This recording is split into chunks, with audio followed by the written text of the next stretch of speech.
Emily, 32, believed her marriage to Mark was solid. 5 years together, 3 of them married. So when they left for the annual Caldwell family vacation, she packed her bags with excitement, not dread. But that excitement began to dissolve the moment they arrived at the luxurious resort. At dinner, Mark's parents, Linda and Thomas, seated her at a small table by the window, alone. "It's just their way," Mark had whispered with a shrug. Emily smiled through the humiliation and replied, "Perfect. I have my way too." The next morning, everything started to shift. "Before we go on," Emily would later say in her video diary, "tell me, have you ever had to find yourself through heartbreak? Hit like and subscribe if you've had to stand alone. Where are you watching from today? Kindly hit like, comment and subscribe to this channel for more."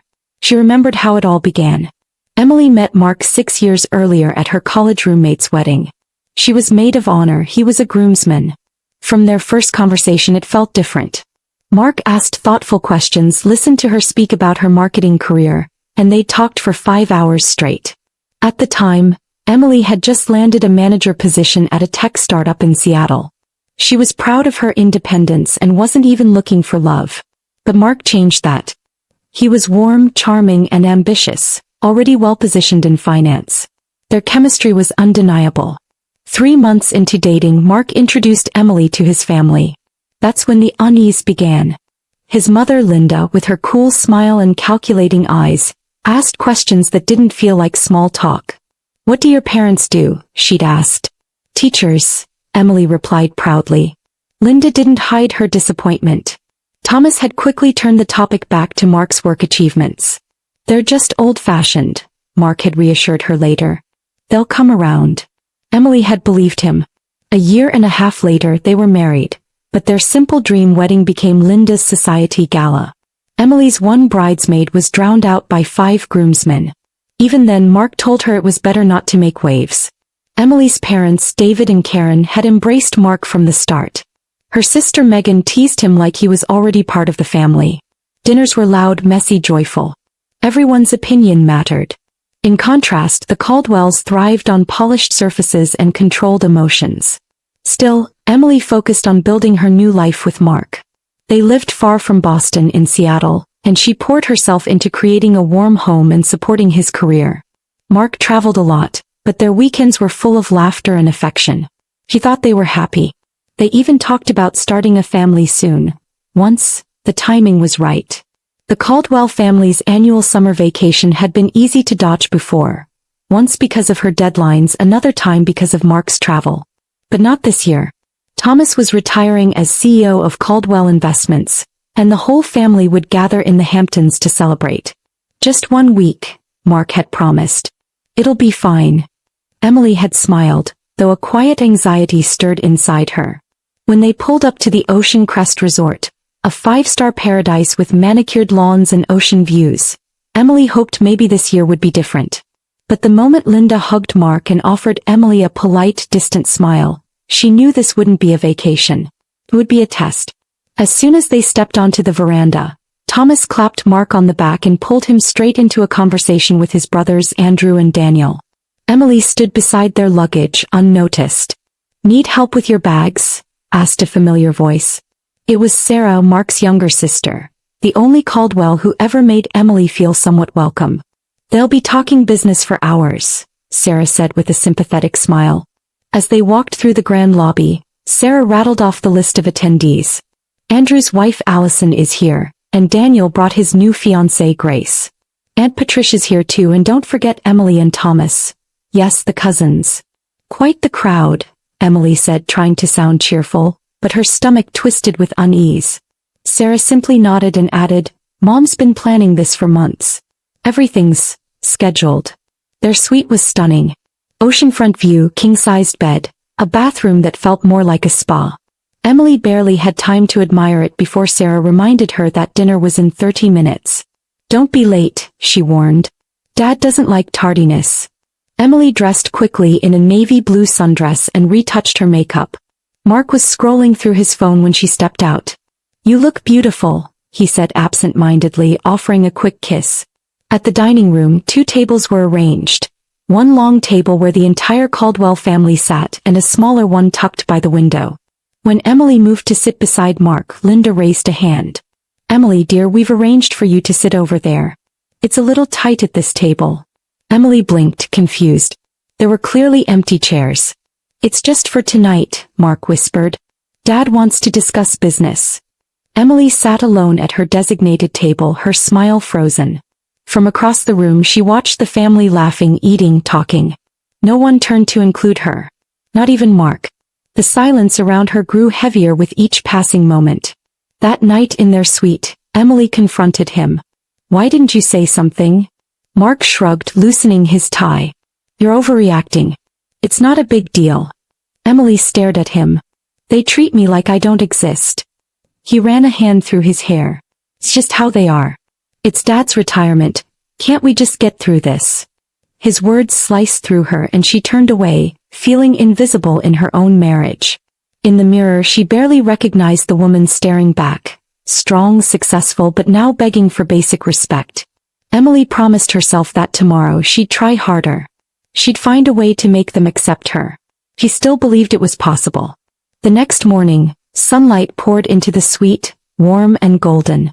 Emily dressed carefully in white capris and a coral blouse, the one Mark always said made her glow. You look great, he said as they walked toward the terrace. But his hand fell away the moment they reached the family. Mark, darling. Linda called, waving him to a seat beside Thomas. Once again Emily's table stood separate and obvious. Mark gave her hand a brief squeeze before letting go. No explanation. No protest. Emily stood there frozen. A server guided her to her lonely table, offering coffee with a sympathetic smile. She looked across the terrace as Linda passed out printed itineraries. The ladies will be shopping in East Hampton today, Linda announced. Allison, Grace, Patricia, Emily, she paused. And Sarah, of course. Emily's name was never mentioned. Not even once. Not even by mistake. Mark stopped by her table briefly. We're golfing with Dad this morning. You okay on your own? Emily swallowed her rising frustration. Your mom's shopping trip? Was I not invited? Mark looked uncomfortable. They've done it that way for years. Emily nodded, numb. Right. Tradition.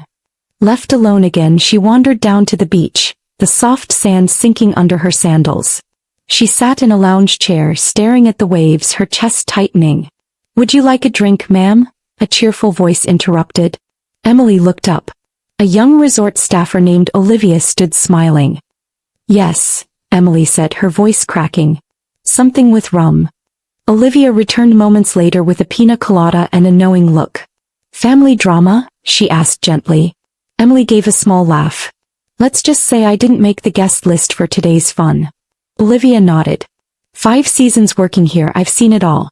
Sometimes having one person in your corner changes everything. After Olivia left, Emily called her best friend Zoe back in Seattle. They did what? Zoe's voice burst through the phone. Sat you at a separate table like some outsider? Emily nodded even though Zoe couldn't see her. 3 years married. Not one person objected. Zoe was quiet for a second. And Mark? Emily's tone flattened. He said it's just how they are. I need to adapt. Emily, no. You don't adapt to disrespect. You confront it. That's not a family tradition. That's cruelty wrapped in manners. Emily exhaled heavily. I know. I kept thinking I could fix it if I played nice. Zoe's voice softened. Honey, you don't need to fix them. You just need to protect yourself. And if Mark can't stand up for you, maybe it's time to stand up for yourself. Determined not to let them ruin her whole day, Emily swam in the ocean, read a few chapters of her book and dozed in the sun. By mid-afternoon she saw the Caldwells returning from their excursions. The men looked sunburned from golf, the women polished from their boutique shopping. Emily decided, against her better judgment, to join them. She gathered her things and walked toward the cluster of lounge chairs where Mark was seated. How was golf? She asked, placing her towel next to his. Andrew answered casually, Dad beat us all. And shopping? Emily added, trying to connect. Linda barely looked her way. The boutiques were divine. Sarah found a lovely dress. Emily turned to Sarah, hoping for some conversation, but she was focused on reapplying sunscreen. Once again, Emily felt like a ghost in plain sight. As dinner approached, Emily already knew what was coming. Sure enough, her name card was at the same isolated table. She didn't argue. She just smiled, nodded, and took her seat. This time, the table had been pushed even further from the main one. The room buzzed with animated conversation and clinking glasses. Emily sipped her wine in silence, not even pretending to enjoy the food. Back in their suite, Mark stumbled in after drinking too much champagne. "You disappeared early," he said. Emily gave him a flat look. "I was sitting 8 feet away from you for 3 hours. He sighed, already loosening his tie. "Amanda, please. It was Dad's big night." Her voice cracked. "And I'm invisible." "It's just for a few more days," Mark replied. "Can't you just adapt?" That word again. Emily felt her last thread of patience snap. Emily didn't sleep that night. While Mark snored peacefully, she lay staring at the ceiling, her thoughts racing. Was this really the life she wanted? A marriage where love meant silence and acceptance came with humiliation? The next morning she found a note on Mark's pillow. "Breakfast with Dad. Back later." Her chest ached as she got dressed. By the time she reached the terrace, the Caldwells were already halfway through their meal. She approached the table, hoping for a sliver of decency. Instead, Linda's voice cut through like a blade. "We've already ordered, Emily. You'll need to find your own server." No one even looked up. Not even Mark. Emily stood there, frozen, then quietly walked to her designated table, cheeks burning. A server came quickly, her sympathetic eyes the only kindness Emily had received all morning. As Emily picked at her eggs, she noticed a large decorative plant partly blocked her from view, but not from hearing. The Caldwells' voices drifted across. "I simply don't understand what Mark sees in her," Linda said, her voice calm and sharp. "No pedigree. No notable family connections. And she calls that marketing job impressive." "She tries too hard," Thomas agreed. "No natural class." Emily stopped chewing. Her hand trembled around her fork. "How long do we think this will last?" asked someone else. "Uncle George, maybe?" "The Prescott girl's still available." Linda didn't miss a beat. "Exactly. No children yet. That makes things easier." "Amanda is my wife," Mark said finally, but his voice lacked weight. "For now," Linda replied coolly. "Mistakes can be corrected." Emily felt like she'd been slapped. Her body turned to ice. They were planning for her replacement like she was a temporary employee. Emily fled to the nearest restroom, her hands shaking. As soon as the stall door closed, the sobs came. It wasn't just hurt. It was betrayal, deep and raw. She gasped for breath, curling in on herself. "Are you okay in there?" came a gentle voice. "Olivia." The resort staffer had followed her. "I'm coming in." She entered the stall and knelt beside Emily. "Hey, deep breaths. And out." Emily clutched her hand, her sobs slowing under Olivia's steady guidance. Eventually words spilled from her. The separate tables. The exclusion. The breakfast conversation. All of it. Olivia listened quietly, then handed her a tissue. "That's beyond cruel," she said. "You don't deserve that. And your husband letting it happen? That's not love." Emily's phone buzzed. A message from her sister Megan. A photo from their parents' anniversary last month. Everyone smiling around the table, Mark and Emily in the center. Emily began to cry again. That night was the formal retirement dinner. The private dining room had been transformed with flowers, candles, and a slideshow of Thomas's achievements. Emily wore her most elegant black dress and red lipstick. She looked flawless, determined not to be invisible anymore. But when she arrived, her name card was again at the separate table, this time even further back. She sat alone, straight-backed and silent. Halfway through the meal, Thomas stood to give a speech. "I've been blessed with 3 fine sons," he said, raising his glass to Mark, Andrew, and Daniel. "And I look forward to the next generation carrying on our values." Then he paused, looked at Emily and added, "Of course quality matters. Not just children, but the right kind of children with the right kind of background." There was awkward laughter. Mark chuckled too. Emily stared at her untouched plate, stunned. In their suite, Emily confronted Mark one last time. "Did you hear what your father said? That was a direct insult to me." Mark looked annoyed. "He was talking about investments, not you." Emily stepped back. "He looked right at me, Mark. Don't gaslight me. You're reading into things." "No, I'm finally seeing clearly. Your mother literally discussed replacing me. At breakfast. You said nothing. His face changed. You were eavesdropping? I was eating breakfast, she snapped. And they were openly talking about dissolving our marriage. He rubbed his temples. They're traditional. You knew this. I thought tradition meant family. Support. Not exclusion. It's just how they are, Emily. The same line again. This time it didn't sting, it hardened her. He smiled calmly. Perfect. I have my own way too. Mark, thinking she was agreeing to keep the peace, looked relieved. Let's just get through the rest of the trip. But as he climbed into bed, Emily stayed up. The woman he married, the one who tried to belong, was gone. Replaced by someone who remembered her worth. She opened her laptop. First, she checked flights to Seattle. There was one the next day at 2 p.m. She didn't book it yet. Instead, she found another hotel, Montauk Point Resort, known for privacy and luxury. One deluxe suite was available. She booked it. Then she transferred her share of the joint savings to her private account. Just her contributions. Just enough to start fresh. She packed quietly while Mark slept beside her, oblivious.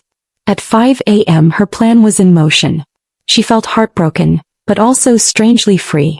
By sunrise, Emily had packed nearly everything, leaving out just what she'd need for the morning. She found the anniversary card Mark had given her 2 months ago, to my perfect partner. She placed it in the drawer without reading further. At 6:30 a.m. Mark stirred. She slid the suitcase into the closet and smiled. I'm going to get coffee, she said, heading out before he could question her. In the lobby, Olivia spotted her immediately. You look like a woman with a mission. Emily smiled faintly. I am. And I need a favor. 20 minutes later, the resort manager had been briefed. A bellhop would collect her bag while the family ate breakfast. Mark would be moved to his own room under his name. Emily would leave for Montauk Point after breakfast. Her car was already waiting. She returned to the suite. Mark was dressed for golf, tying his shoes. I'll join you at breakfast, Emily said. We need to talk. Emily took her time getting dressed. She chose a crimson sheath dress that hugged her form just right and the pearl earrings her grandmother had given her. She applied her signature red lipstick slowly, her hands steady. When she looked in the mirror, she didn't see a broken woman. She saw someone who had finally remembered who she was. As she approached the breakfast terrace, heads began to turn. Her confident stride, the bold color of her dress, it all demanded attention.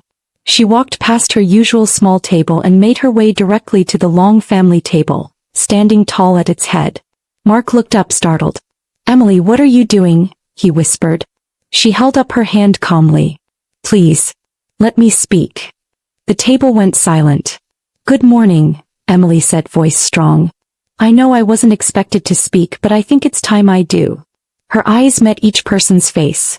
Thomas, Linda, Andrew, even Sarah, who looked startled but attentive. For the past 3 days I've been seated away from you.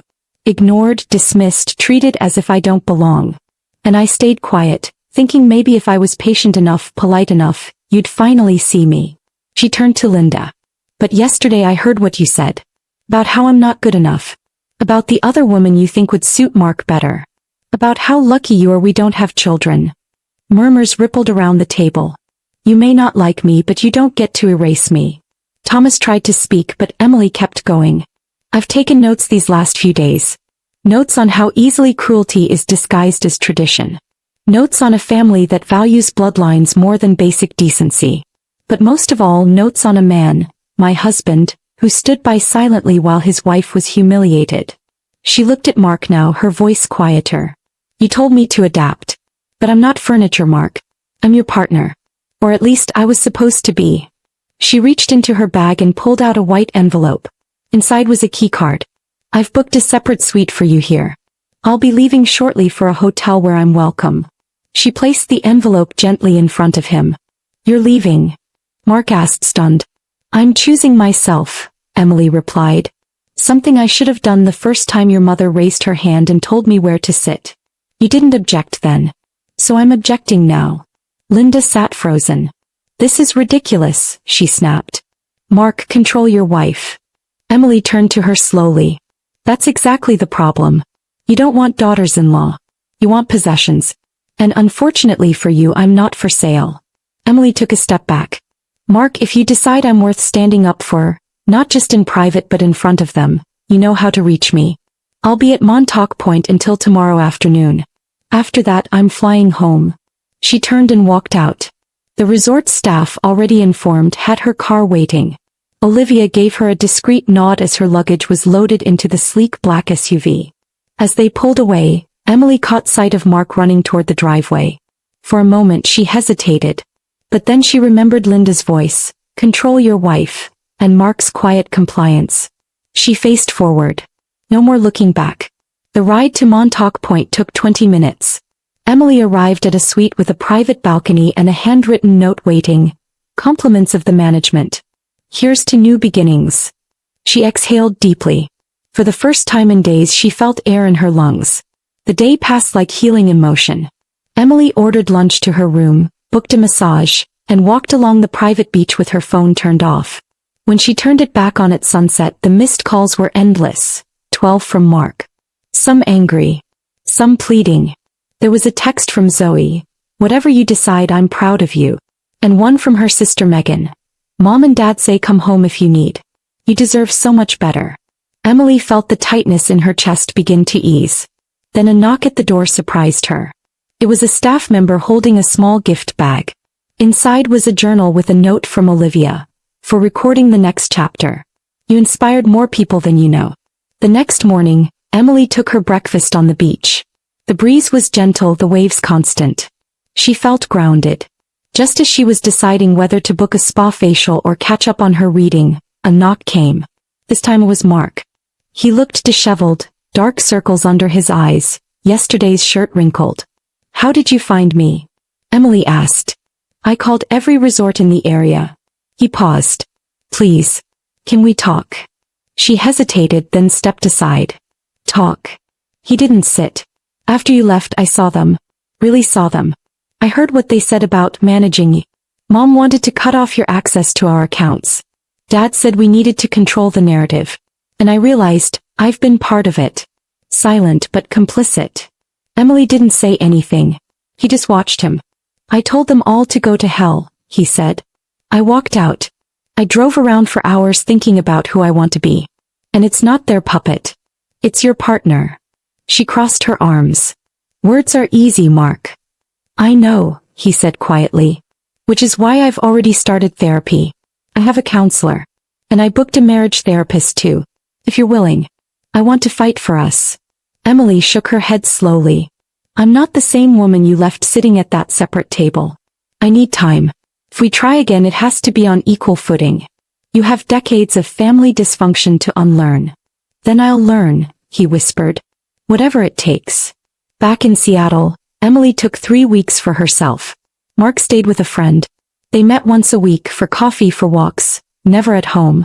She reflected, journaled, reconnected with friends she'd neglected. She even started painting again. Megan and her parents visited, bringing warmth and unconditional love. Mark kept to his promise. Weekly therapy, no pressure, no demands. When their first joint session finally came, Emily was honest. "This is your last chance. Not to prove you love me, but to prove you respect me." Mark nodded. "I understand." Margaret called once. "I think your behavior was inappropriate," her voicemail said. Emily deleted it. But Sarah sent an email that surprised her. "Watching you stand up to them inspired me. I started therapy too."